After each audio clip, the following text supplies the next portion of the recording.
Good morning, runners. Again, I'm with you with your question answer sessions.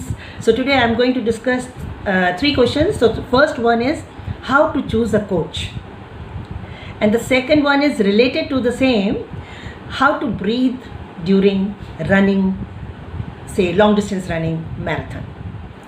So first is how to choose a coach. See, when you are going for a training program, first you choose what you first you have to have love for running. Once you go out from your house, you go to the park, you meet people, you get friends, running friends. So choose running friends. First choose running friends which are like-minded, those who are passionate about running, those who have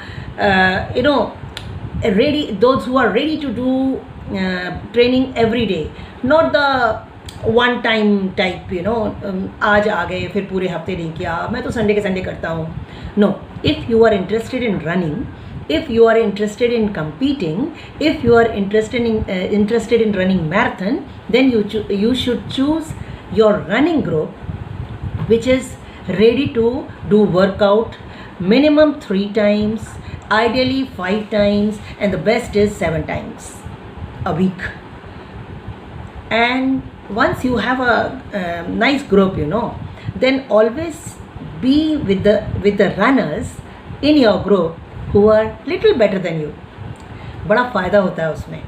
When the runners are faster than you and you are trying to cope up with them, then you improve your timing. This is for laymen, like not only laymen, for everyone up to the elite class.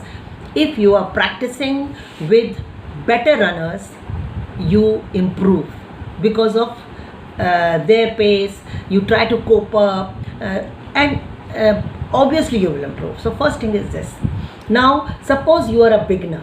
So once you are a beginner, okay, in your group there will be some slow runners, some mediocre, some fast runners. So first be with the slow runners. The moment you feel that now they are you can run faster than them, then switch over. Always switching over to better runners. I'm not saying better groups, because if you stay with one group, you are always respected. If you keep changing your group, if you keep changing your coaches, if you keep changing your clubs, then one can say you are fickle-minded, or you have no faith in your group, you have no faith in your coach, और you have no faith in yourself. एक group में रहे, सोचा अरे यहाँ तो improvement नहीं हो रहा है, चलो दूसरे ग्रुप में चले जाएं. ऐसा नहीं, पहले से ही आपको सही ग्रुप लेना है. आजकल फेसबुक का ज़माना है, सोशल मीडिया का ज़माना है, इतने सारे ग्रुप्स हैं, इतने सारे कोचेज़ हैं, सब क्लासेस ले रहे हैं, सब एडवाइस कर रहे हैं. तो आप ऑब्ज़र्व करो कि किसके साथ आपको रहना है, और डिपेंड करता है कि आप को वो फैसिलिटी आपके नियर बाई प्लेस पे अवेलेबल है भी या नहीं. तो सबसे पहले तो आपकी सराउंडिंग्स, जहाँ भी पार्क है, तो अपने अच्छा वाला ग्रुप चूज़ कर लिया. ऐसा वाला ग्रुप नहीं, अगर आप सीरियस रनर है तो, कि रन किया उसके बाद चले गए बियर पार्टी के लिए, तो आपका जितना रनिंग है उसका स्वाहा हो जाएगा. अगर आप compete करना चाहते हैं, देखिए 3 तरह के रनर्स होते हैं. एक बिल्कुल मस्ती वाले रनर्स. तो अगर आप ओनली मस्ती वाले रनर्स हैं, then do whatever you want. I am not going to advise you anything. But if you are a mediocre runner, but in your competitions, you want to improve your timing, you want to go on the podium in the open category, in the veteran category, then you have to have discipline. So I'm advising those kind of runners. Secondly, if you are elite class runner, then you have to sacrifice many things to reach to the top. So coach की बात जब आती है, तो आपको ये देखना चाहिए कि उस कोच में कोच का क्वालिफिकेशन, कोच का बैकग्राउंड, कोच की परफॉर्मेंस. 3 तरह के कोचेस होते हैं जो बहुत अच्छी कोचिंग दे सकते हैं. एक जो बहुत हाईली क्वालिफाइड होते हैं, because they have lot of knowledge, and highly qualified means actual highly qualified. They can give you good guidance. एक कोच होते हैं जो परफॉर्मर होते हैं और बाद में कोच बन जाते हैं, वो भी अच्छी कोचिंग दे पाते हैं क्योंकि उनको एक्सपीरियंस होता है। जिन्होंने 20 साल इंटरनेशनल रनिंग या नेशनल लेवल पे, टॉप लेवल पे अगर परफॉर्मेंस दी है और अगर वो आपका कोच है तो ऑब्वियसली वो आपको अच्छी एडवाइस देगा क्योंकि उसने वो भुगता हुआ है। कहते हैं ना, जाके फटे न पैर बिवाई, वो क्या जाने पीर पर आई। और तीसरे जो कोच होते हैं वो सबसे बेस्ट होते हैं, जो अपने बैकग्राउंड में परफॉर्मर होते हैं, चैम्पियंस होते हैं और क्वालिफाइड भी होते हैं। ऐसे कोच सबसे बेहतर माने जाते हैं। अब आ गया कि आपने उनका ये बैकग्राउंड देख लिया, उसके बाद आपने ये देखा कि वो कितना बड़ा मोटिवेटर है। वो ऐसा तो नहीं है कि आपको हर बार डिमोरलाइज कर रहा है, क्योंकि हो सकता है बहुत पढ़ा लिखा हो सकता है बहुत बढ़िया परफॉर्मर हो, अरे तुम तो ये कर ही नहीं सकते हो, मैं तो अपने ज़माने में ये करता था, है ना, और अरे तुमसे तो ये होगा ही नहीं। ऐसे कोच के साथ में आप ज़्यादा फ्लरिश नहीं कर पाओगे क्योंकि आपको मोटिवेटेड रहना बहुत ज़रूरी है। तो ऐसे कोच के साथ रहो जो आपको मोटिवेट करता हो, आपको अपने पॉजिटिव वाइब्रेशंस देता हो, आपको वो पूरे टाइम एनर्जी लेवल आपका हाई रखता हो। ऐसे कोच को रखो।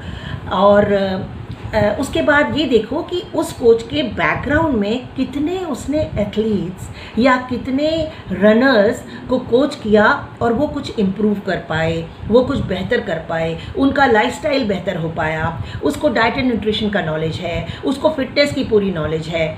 इस तरह का कोच आपको देखना चाहिए। अब कोचेज़ में भी क्या होता है, कई फिटनेस में एकदम माहिर होते हैं, परफॉर्मर नहीं होंगे लेकिन फिटनेस में बहुत माहिर होंगे। तो आपको अगर फिटनेस में ही जाना है तो आप ऐसे कोच को ले सकते हैं।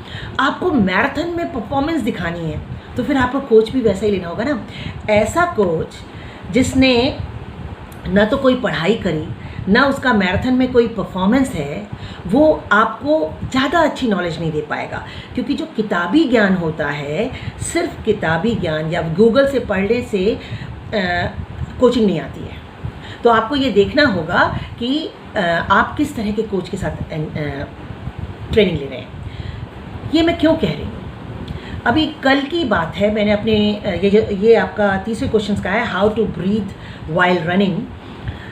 मैंने फेसबुक पे एक पोस्ट देखी एंड आई वाज सरप्राइज्ड। उस पोस्ट में लिखा हुआ था कि दौड़ते समय आपको मैराथन में दौड़ते समय आपको बिल्कुल नाक से सांस लेना चाहिए, मुंह एक बिल्कुल बंद करना चाहिए, और कुछ और चीज़ें थी। हाँ, नंगे पैर दौड़, नंगे पैर मैं करता हूँ, नंगे पैर मैंने ये रिकॉर्ड किया, नंगे पैर मैंने वो रिकॉर्ड किया। अरे भाई, पहली बात तो नाक से सांस लेना, मुंह को बंद रखना मैराथन में बिल्कुल रॉन्ग है। क्योंकि जैसे कहते हैं ना, while running you need more oxygen, you need more air, so it's natural to open mouth and run।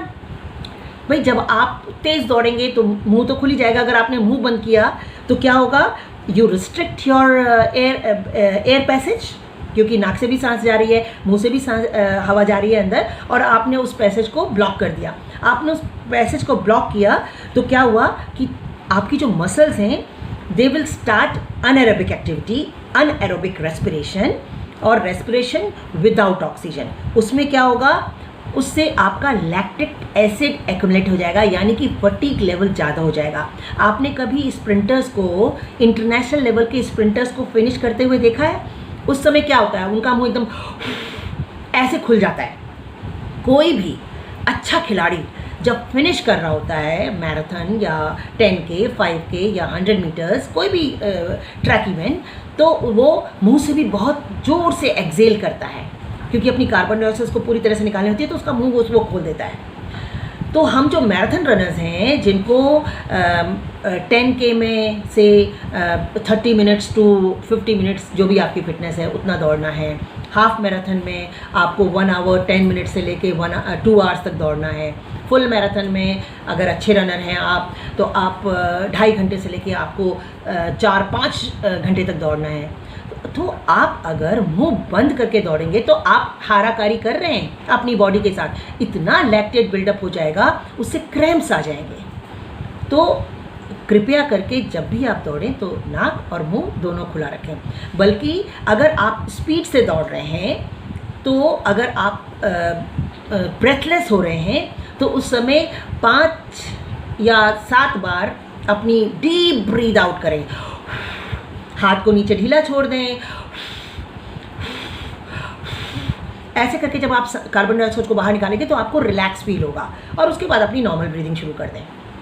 तो ये तो हुई सांस लेने की बात। और नंगे पैर दौड़ना, कृपया करके ये गिमिक्स जो हैं इनको छोड़ दें। जो हमारे पुराने रनर्स नंगे पैर दौड़ते थे और उनमें से कुछ चैम्पियंस भी हैं, तो वो उनकी आदत हो गई थी। लेकिन ये देखो, habit is a habit, why not a good habit. जब अब इस ज़माने में, उस ज़माने में तो कुशनिंग शूज़ अवेलेबल ही नहीं होते थे। हाँ, अब तो सब कुछ अवेलेबल है इंडिया में। तो जब आपके पास में सब कुछ अवेलेबिलिटी है और अगर आप अफोर्ड कर सकते हैं, तो कृपया करके जब आप रनिंग प्रैक्टिस करें तो नंगे पैर करने की ज़रूरत नहीं है। नंगे पैर करने से जो आपका, देखो पहली बात तो जब आप रनिंग करते हैं तो 3 times more than your body weight impact goes on your knees and your feet, तो इंजरी के ज़्यादा चांसेस होते हैं। अगर आपने कुशनिंग शूज़ पहने हुए हैं तो आप एक तरह से प्रिवेंट कर रहे हैं अपनी बॉडी के इम्पैक्ट को, कुशनिंग दे रहे हैं, तो उससे इंजरी के चांसेस कम हो जाते हैं। और रेसिंग शूज़ किस लिए बने हैं? सारे वर्ल्ड में लोग रेसिंग शूज़ पहन रहे हैं, कुशनिंग शूज़ पहन के ट्रेनिंग कर रहे हैं। क्यों कर रहे हैं? कोई साइंटिफिक बैकग्राउंड होगा ना इसके पीछे। तो वही पाउंडिंग को बचाने के लिए, इम्पैक्ट को बचाने के लिए, प्रिवेंशन, इंजरी प्रिवेंशन के लिए शूज़ ज़रूरी हैं पहनने। और जितनी भी ये स्टंट्स होते हैं मैराथन में, नंगे पैर करना और ये सब, ये स्टंटबाजी अगर आप सीरियस रनर हैं तो ना करें। अगर आपने मस्ती करनी है कि मैंने तो नंगे पैर ये कर लिया वो कर लिया, तो बात दूसरी है ना। मैं मस्ती के लिए तो कुछ भी मनाही नहीं है ना, कुछ भी रूल्स एंड रेगुलेशन नहीं होते। आप मस्ती तो कैसे भी कर सकते हो। अब एक बंदा 20 किलोमीटर करता है जाके, फिर बियर पार्टी करता है, तो वो तो मस्ती कर रहा है ना। लेकिन अगर आप सीरियस रनर हैं या आप कुछ अपना टाइम इम्प्रूव करना चाहते हैं, तो आप इस तरह की मस्ती करेंगे तो आप इम्प्रूवमेंट नहीं कर पाएंगे।